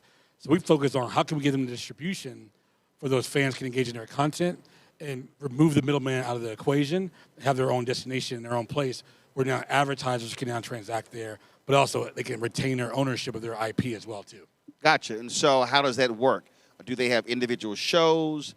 Are they set up with their own digital networks? Walk me through that. Yeah, so we have original shows with the athletes. We co-produce with them as well, too. And each athlete has their own ideas, but we also co-produce with them, but also allow them to be able to license their content other places, but also on their own platform where they can get syndicated to other places as well, too. Now, are you guys linear or you only or digital? Linear fast. Okay. Yeah. All right, then. And so how have you seen the evolution is? Because what is interesting, and I was talking to a lot of people about this, the reality is the players are in a place that very few people can go unless you are a coach, unless you're team personnel. So when you look at the success of many of these athletic podcasts, it's because they're sharing details about events that we as fans are witnessing, but they're able to share the inside story. Normally you get that when it's documentary or something along those lines. This is a lot different. Yeah, so like it's podcast shows, it's reality shows, it's cooking shows. We're bringing that humanization to that athlete beyond the game, beyond a uniform, but also being able to tell stories that they know about from their own perspective, from their own place, versus hearing from a third-party journalist who maybe don't have inside information, and they're kind of regurgitating third-party stuff from other third-party stuff. Are you seeing these players who are more today, more business-minded, business-focused? Because you take what Kevin Durant is doing, investing in other things, what Stephen Curry is doing, what LeBron James is doing. You're dealing with a different athlete in 2025 than you were dealing with, let's say, the last 20, 30 years. Timing, right? It's a timing situation. Athletes are getting paid more money now. You have social media now, so they have that direct-to-fan relationship now as well, too. And then also, these guys are making so much money now to the point where they want ownership, not endorsementship anymore, and no censorship either. Well, and like you take what I was just watching something the other day. I look at Kyrie Irving. Someone was lauding him. Now, Jay Williams was talking about it. Now he has the ability to tell his story. He doesn't have to have a conduit. He can actually just go straight to the public to share his thoughts on any subject he wants to. Speaking of Kyrie, he's one of our first investors in Players TV. So he joined the company along with Chris Paul, Damian Lillard, Travis Kelce. A lot of those guys joined the company because they wanted just that. Because at the end of the day, they didn't want to be subject or beholding to ESPN or Fox Sports and ridicule in that lens. And we want to build the athlete up, not tear him down. So what's next? What's next, man? We're looking to expand the network. We're looking to go into the UK and launch Players TV UK with soccer athletes as well. And right now we're on pace of doing $50 million in revenue now, and we're just really focused on scaling the business. And glad to be here at AfroTech around other creators and technology-driven people, and being able to just be around other people that are looking to build and come together and do great things. All right, sounds good. Well, certainly good luck with it, and I hope folks check it out. Thank you so much for having me. I appreciate it. Thank you. All right. Thank you. Thanks a lot. Appreciate it. Mike, let's start with you, brother. You have been in the online environment for quite some time. You launched the African History Network probably when damn near no one else was out there doing the work consistently like this. What do you make of this new platform, Players TV? I'm looking at it. You got Travis Kelce, as you see, Chene, Ogunwike, Dwayne Wade, Ken Griffey Jr., Damian Lillard. How is this different than the kind of work that you've been doing and that so many other people are doing? Well, I think this is something that's good. I'm looking at a piece from CBS News right now about Players TV, first media network owned by professional athletes. And this is an article from April 17th, 2025. I started the African History Network back in 2010. I was doing podcasts back when most people did not know what a podcast was. And I was doing podcasts on Blog Talk Radio. So I think this is something good to give more ownership to athletes. I think athletes have really more power now if they use it than pretty much any time in previous history, because now you can have online platforms, you have social media, so the athletes can shape the narrative more so than the sportscasters or commentators. And we know that in a lot of these sports, African-American athletes dominate, so we need to control how we communicate the information also. Dr. Kirk, thanks, Mike. Dr. Kirk, it's interesting seeing this formation, which, investors, they offer folk an opportunity to invest and platform here. A lot of these folks are also platformed on kind of legacy media. But I'm thinking about the club Shay Shays. We all remember Kwame Brown, who seems to have peaked and now gone back down the mountain. Do you distinguish between the athletes? I mean, Cam Newton, of course, who had a very popular kind of platform, and now he's been integrated into the Death Star at ESPN. Is this an attempt to kind of take to platform athletes in a way that kind of takes away that kind of, let me just get in front of a camera and upload my stuff to the internet and see how many people view? How do you sort this out? You're going to give me the damn hard question that's super loaded, but you know what I'm ready for when I am. I know you are, brother. That's what we had. Let's not pull the punches, my friend. Look, yes, absolutely.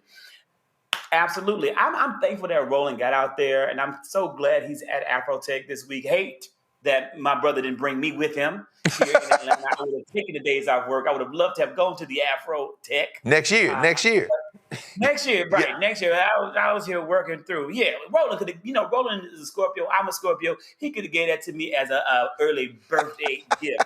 Happy Halloween, to everybody out there. I'm pretending to be a Falcons fan. So you dress up as a Falcons fan. The reality is, 100%. Let's call it what it is. It's constantly an attempt when these athletes realize their true power. It's constantly efforts to take that power away. When they realize the impact of their voice, when they get out here and they take a stance for the community, they speak up for the community, fight for the community, they don't ever want to see another Colin Kaepernick emerge. And no matter how they are moving and aiming to get that or use that influence. So I think that's definitely a part of it. And so I want to see more of our athletes take their power back, take their money back, and take their influence back. And I also want to see, as long as these universities continue to, some would say bend the knee, I say kiss the ass of the Trump administration. I want to see our athletes, the Black talent that fuels their income, no longer go and support these universities. Why are you sending your child, allowing your child to go to the University of Alabama when they have the egregious policies against diversity, equity, and inclusion at the University of Alabama? That's right. I want to see us, all of us, take our power back in this moment. That's the only hope we have. Indeed, brother. That you done spoke a word right there, brother. Mateo, let me ask you. We see David Ellison and the Ellison family, More Money Than God, with Paramount Skydance trying to buy perhaps Warner Brothers Discovery, and then Warner Brothers Discovery maybe going to try to spin off and sell parts of itself to prevent it. Have these corporate titans maybe missed the boat, missed the moment? Is the cat out the bag and walking around? In other words, everybody's out there now with these uplinks doing their own thing, And we think about legacy media, we think about platforms, we think about broadcast networks. Even the people like Shaquille O'Neal or Charles Barkley have their own separate things where they're uploading stuff. How do we sort this media landscape out? And as some of these folks who think they can control some of these platforms, have they missed their moment? Is it too late? Or am I being naive maybe about that? They certainly have missed this boat. I think that the largest media powerhouses are today, they're the Blockbuster of the 1990s. They stayed behind. But I also, the one thing that fascinates me, I almost stood up and applauded when I heard that interview, is the thing that has upset me about professional athletes is that athletes are taught from college that the machine that they're part of wants their muscle and their skill, but not their voice. And we see it in college by the contracts that colleges force athletes to sign. And then we see it with Colin Kaepernick and the like. This platform flips the power dynamic. And this is the most powerful thing about it. Athletes become storytellers, they become producers. They're not just mouthpieces. And this gives the entire system, beyond the ability for an athlete to monetize himself or herself, it gives athletes the power to speak. And that is, I think, more powerful than any amount of money, because it changes society. I absolutely agree, man. Everything is changing. Hey, Brendan Carr at the FCC. Bye, bye, bye, bye, bye, bye, bye, bye. Anyway, you're watching Roland Martin Unfiltered on the Black Star Network, and we will be right back. This week on A Balanced Life with Dr. Jackie, we're continuing our series of putting in the work, A Chef's Journey. Are you an aspiring chef? Someone who already has a business, trying to figure out what your next steps will be, who to talk to, and how to get there? Well, on this week's show, our great guests and wonderful chefs will talk to you about what it means to discover your purpose, your why of being in the kitchen, and then knowing how to put a business together. The menu controls everything. The menu determines everything. But the business plan is where you have to go back to. When you get into the business, at the end of the day, social media and TV, all of that stuff is cool, but you still have to run a business. You still have to be in relationship with people. That's all next on A Balanced Life with Dr. Jackie here on Black Star Network. Hello, I'm Paula J. Parker. Truly proud on the Proud Family, Louder and Prouder on Disney+. And you're watching Roland Martin Unfiltered.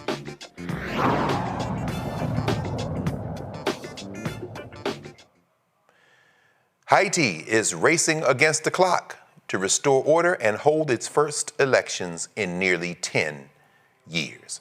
The United Nations warns that time is running out for Haiti's Transitional Presidential Council, which must organize a national vote before its mandate ends in February 2026. So far, more than 1,300 voting centers have been identified for over 6 million registered voters, but no official election date has been announced as gang violence, armed militias continue to control much of the country. Armed groups control roughly 90% of the capital of Port-au-Prince, driving waves of kidnappings, killings, and displacement, leaving millions to live in extreme insecurity and poverty. Vanya Andre, editor-in-chief of the Haitian Times, joins us now to discuss the unfolding situation. Welcome back, Sister Vanya. Thank you for having me. Oh my goodness, so much to sort out. Listen, because of Black Star Network and independent black media, and of course because of the Haitian Times, you've been on this story for quite some time, obviously. Since President Moïse was murdered in 2021 and Ariel Henry wasn't even allowed to come back in the country, we see the emergence of this, is it Vive Ensemble, the Living Together group, Jimmy Cherezier, and can you sort this out for us, sis? Because I understand, I know the Kenyans, are they there anymore? I think their mandate ended this month or next month. Walk us through where we are right now with our beloved Haiti. I mean, all of this really predates, honestly, the assassination of President Jovenel Moïse in 2021. If we want a clean place to start, that's a fair place. But we really would have to go back all the way to 2018 when the country really was up in arms because of the Petrocaribe money that was misused and misappropriated. These were funds that were meant to do social projects in the country. It was meant to help increase the quality of life for Haitian citizens, and it did the complete opposite. And so now you fast forward to 2021, the president is assassinated, and what essentially happens is that there is a power vacuum in the country, right? And then so now we have a situation where you have gangs, individual leaders like Chelizier, right, who are essentially positioning themselves as the answer to all of Haiti's ills, despite having a hand in where the country is now. And so what we see happening right now in the wake of the president's assassination 4 years ago is a power vacuum where there isn't any consensus on how to move forward. Right now, we have a TPC, a temporary presidential council made up of 9 members that was not elected. There was controversy in their formation. And then you also have a electoral council that has not done the work needed in order to prepare for elections that's supposed to happen next week, November, right?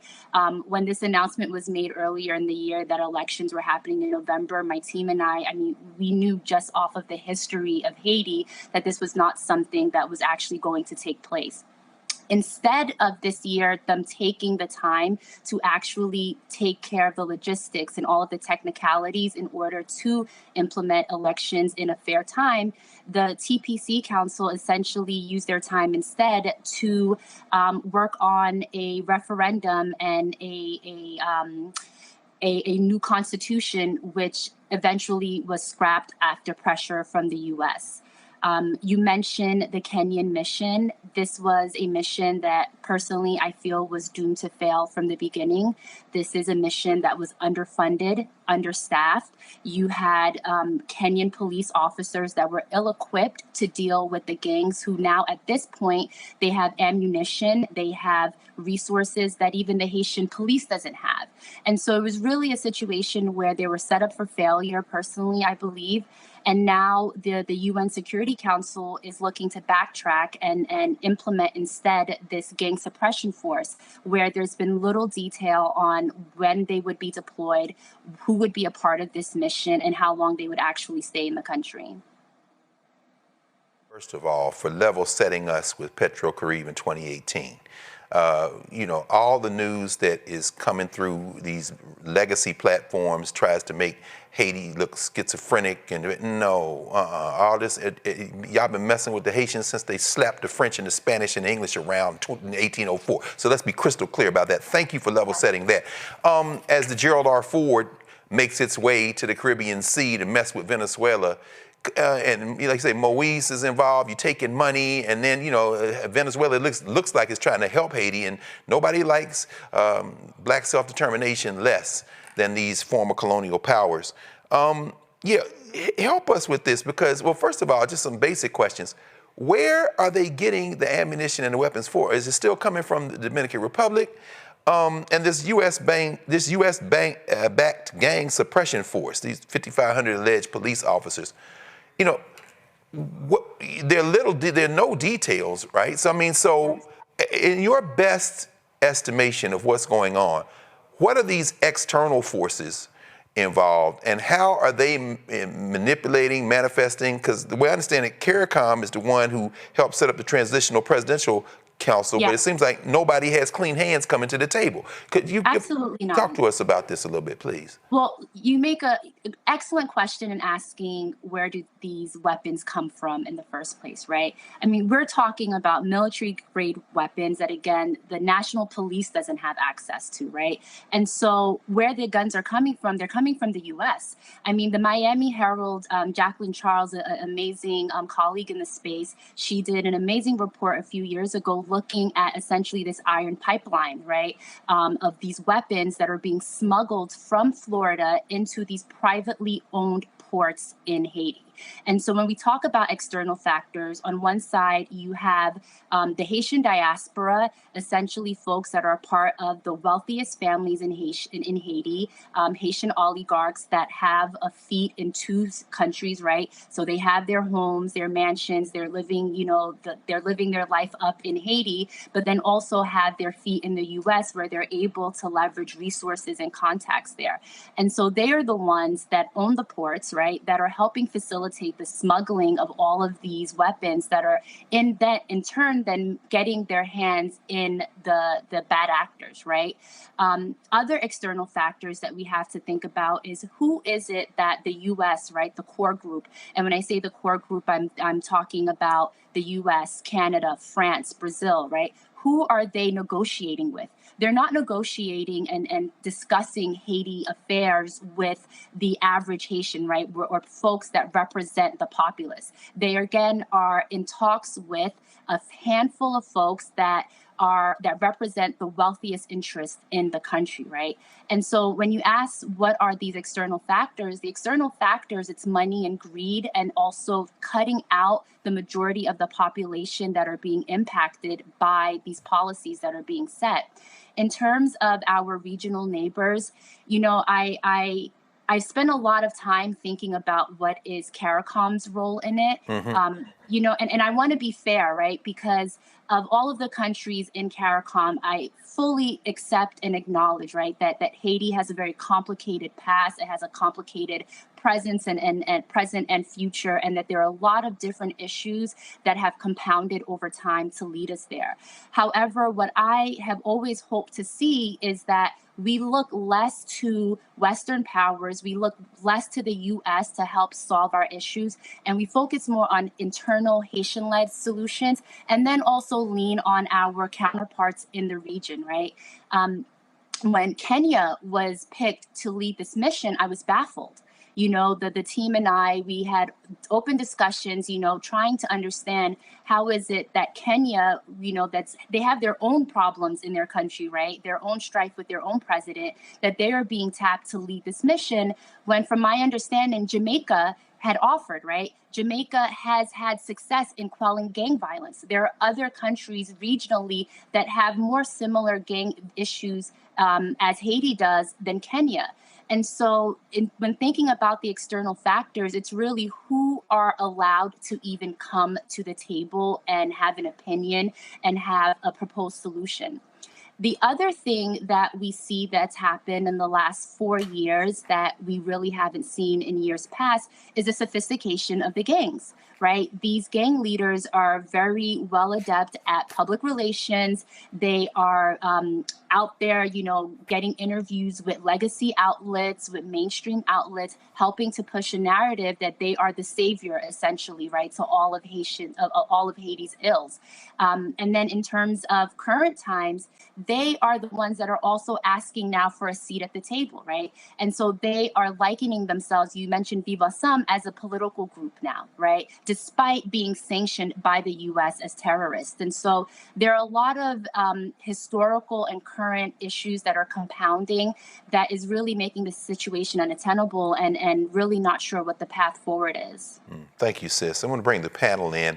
Mateo, questions for Vanya Andre, Editor-in-Chief of the Haitian Times. I do have a question. So right now, the situation in Haiti is clearly out of control, which makes holding elections difficult, if not impossible. So my question to you is, where is the balance between the need to hold elections before the UN Security Council mandate ends, and then providing legitimacy to the elections? Because if they're held in unattainable, as you call them, situation, they do undermine the ICCPR design of how elections should be held. Yeah.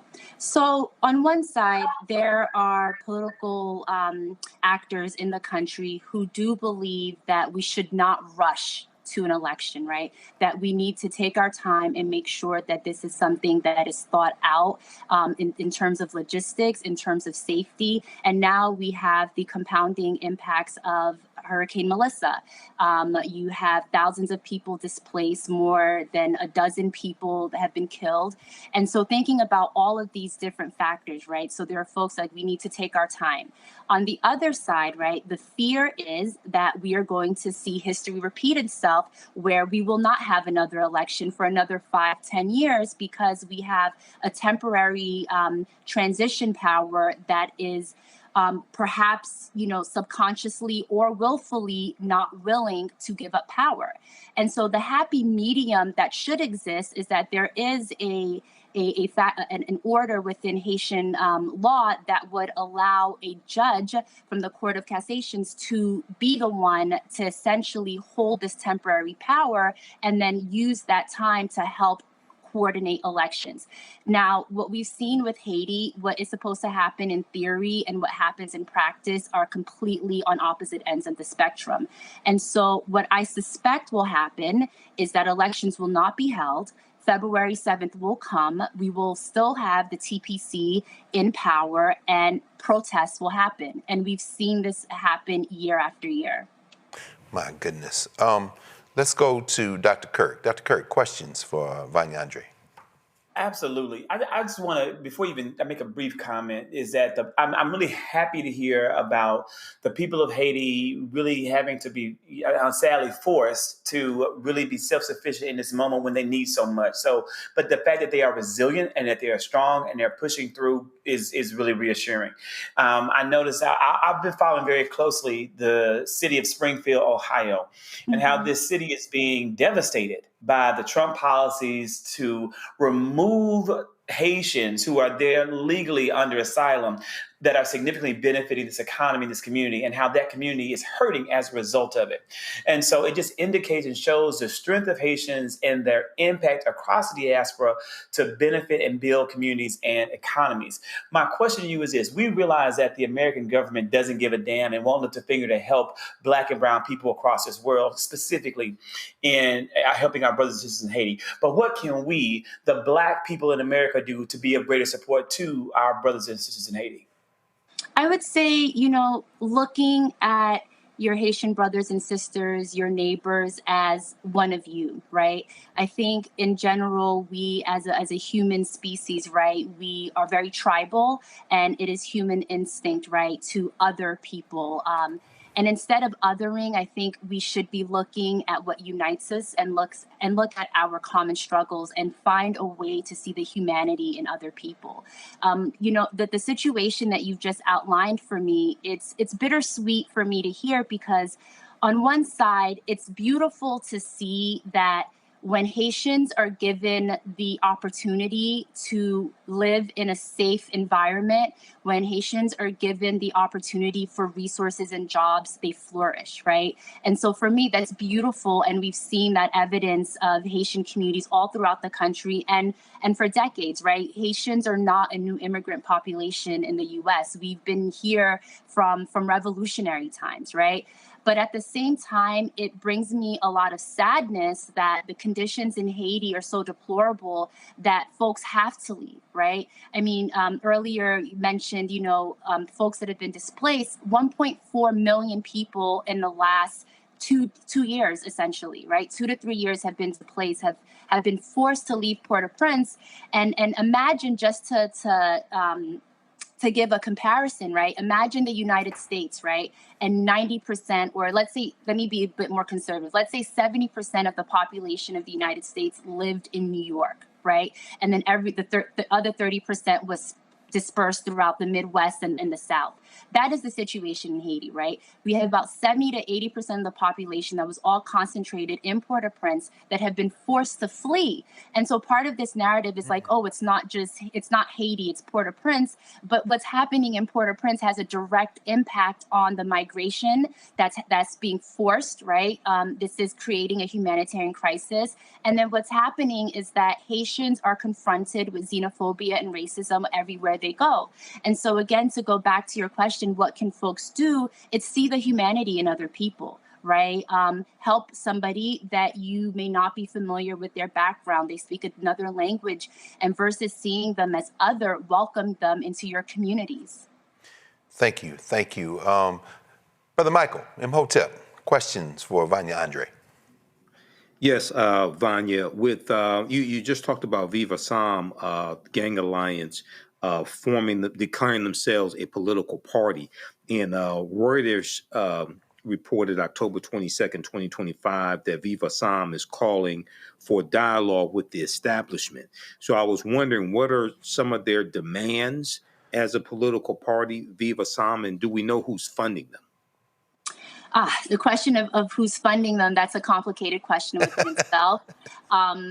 Based on the sanctions that the U.S. has levied on certain actors, I mean, we have the likes of possibly Reginald Boulos, which is somebody who is a part of one of the most prominent families in Haiti, was recently detained by ICE for suspicion of helping to fund the gangs. You have former presidents such as Michel Martelly. You have other former folks in his cabinet, all of them who have been sanctioned because of suspicion of funding these gangs. In terms of their request, you know, I hesitate to even mention it because I think it's smoke and mirrors, right? So on the face value, they'll mention things, you know, better access to food and resources to the community, yet they are the ones that are blocking roads, right? I was just watching a report a few hours ago of a nonprofit in Cap Haitien, which is the north of Haiti. So this is about perhaps, you know, a 10-hour drive from the capital, where they have to essentially get on rowboats, okay, to get resources, to get food, to get rice to folks in the south of Haiti because the roads are impassable, right? And so the only thing that I feel comfortable giving air to is that they want a seat at the table and have said very explicitly that there will not be any progress in Haiti unless they are able to be a part of the discussion. But I don't understand how anyone could allow them to be a part of the discussion in good faith when they are one of the main reasons as to why Haiti is in the situation it is right now in current times. Right. Thank you. You're welcome. I got one final question, and it's unfair to ask you this, but since you walked us through an incredibly complex situation in a short moment of time, you know, reading some of the statements from Chirezier, thinking about the pride of the Haitian people, I'm thinking about this even in the context of what's going on now in West Africa, in the Sahel region with Burkina Faso and Ibrahim Traoré. The idea that the colonial powers, the former colonial powers, you mentioned the core group, for example, shouldn't be intervening. There's this spirit of no intervention. There's the Haitian people, of course, there are no more proud Africans on the planet than the Haitians. How much of what is going on, is certainly as it involves Chirezier's group, is being fueled by the idea that we can work our problems out, but then using that to mask other interests and elements that are on the ground that are exploiting the very people who you're rallying against France, against the United States, against intervention, and then, as you said, perhaps even against CARICOM and others. We know Trinidad, for example, breaking ranks with CARICOM and saying, you know, they backing Trump killing people in the Caribbean Sea. I mean, how much of this, I hate to ask it, but I'm going to ask it anyway, because, you know, how difficult is it to balance a very real, a very necessary, and quite frankly, when it comes to Haiti, a very essential for Black people, certainly in the diaspora, pride and not wanting anybody to come in? How hard is it to balance that against people who say they're tapping into that pride, but are in fact predators to the people? Yeah, I appreciate this question so much because one of my biggest frustrations in covering the community and everything that's happening in Haiti is that Haitians tend to romanticize Haiti. They especially tend to romanticize the past and our role in our own dysfunction, right? There's always a lot of finger pointing and you know, there's that obvious saying, you point one finger, you have three looking back at you, right? And so I personally, I hate when there is this single narrative, right? That everything that is wrong with Haiti is simply because of Western intervention. That absolutely is a huge part of it. I also get very frustrated when folks bring up our history, right, with the revolution, and that we are being essentially still punished for the right to be free as Black people. Absolutely an aspect of this, right? I've done a lot of time trying to see what countries other than Haiti have a similar history to us, and there is none. No. At the same time, we have to also be accountable for what we allow. And a lot of this, and the folks that are not mentioned, right, often is that there's this middle group, right? And so I've spoken about the population, right, the masses. This represents 80% of the country. And then I've spoken about the 5 to 10%, right, of these oligarchs that essentially really run every single business opportunity. They run the ports, every single industry in the country. But then there's a small faction, right, of Black Haitian politicians who prioritize self over anything else. And I try to look at it from a compassionate place in the sense that, you know, again, Haiti has a very complicated history that no other country on this planet has. And I'm a big believer of mass consciousness, right? And so the Haitian mass consciousness has been tormented, it has been beaten, and that generational trauma is real, right? And so because of that generational trauma, it creates this hoarding mentality that I think has a lot to do with that small faction of these Haitian Black politicians, right, who are willing to sell out their own country for money because they're only thinking about self, right? They are allowing themselves to be used by that 10%. And I make that distinction, the Black politicians, because race is also a very important construct in Haiti that is played out in multiple ways, right? The ruling families are not of Haitian, I mean, this can be controversial. They're not of traditional Haitian descent, right? They're not of African descent. These are folks that their families are from the Middle East, they're from Israel. These are not like the traditional Haitian demographic that you would think about, right? Wow. And so I make that distinction about race because it is very important in this country, right? Race, class, and even everything down to language is politicized. And so I love that you asked this question because there's very few opportunities where I get the very few chances where I get the opportunity to highlight this middle group, right? That's small, but are allowing themselves to be used by the 10% and by the US, so that way they can enrich in their pockets and their families. Sis, as a member of the Black petty bourgeoisie here in the United States, a HBCU college professor, that is a conversation that the American Negro is terrified to have. And the simple fact that you have introduced that, we are all in that little group, and we got to make a choice at some point. So listen, Vanya Andre, editor-in-chief of the Haitian Times, HaitianTimes.com. Y'all follow there. You can support the Haitian Times as well, support their work. You can contribute there. And I love that you all cover the whole range. We saw some of the children who lost their lives, among the others, in Melissa, so our prayers go to them. And we also see on the other side of the ledger that Melissa Sapini is representing Haiti as Miss Universe. Saw that in the newspaper. She has a foundation for education, so you all cover from soup to nuts. Listen, Vanya, thank you for joining us, and please come back soon, okay? Thank you for having me. Of course, of course. Roland Martin Unfiltered will be right back here on the Black Star Network.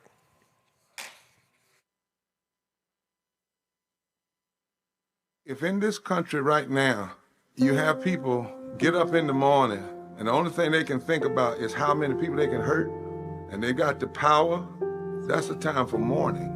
For better or worse, what makes America special, it's that legal system that's supposed to protect minorities from the tyranny of the majority. We are at a point of a moral emergency. We must raise a voice of outrage. We must raise a voice of compassion. And we must raise a voice of unity.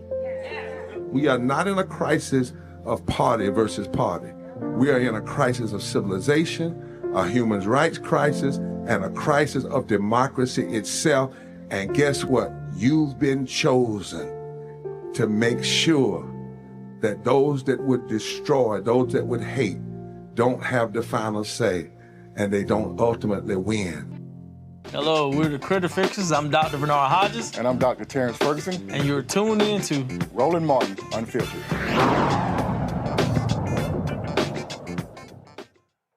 Well, that does it for us.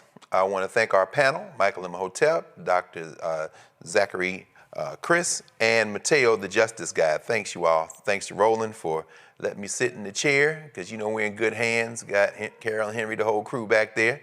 If y'all going out for Halloween, please be careful, because these people out here buck wild crazy. I know y'all done seen these costumes they got on. And for everybody who celebrates Dia de los Muertos, happy Day of the Dead, go commune with your ancestors. And as we do every Friday, we will conclude with the show with the names of those who have donated to us over the years. And those names should be growing longer and longer. Remember, you have to support the Black Star Network. Like Roland ends every show, holla.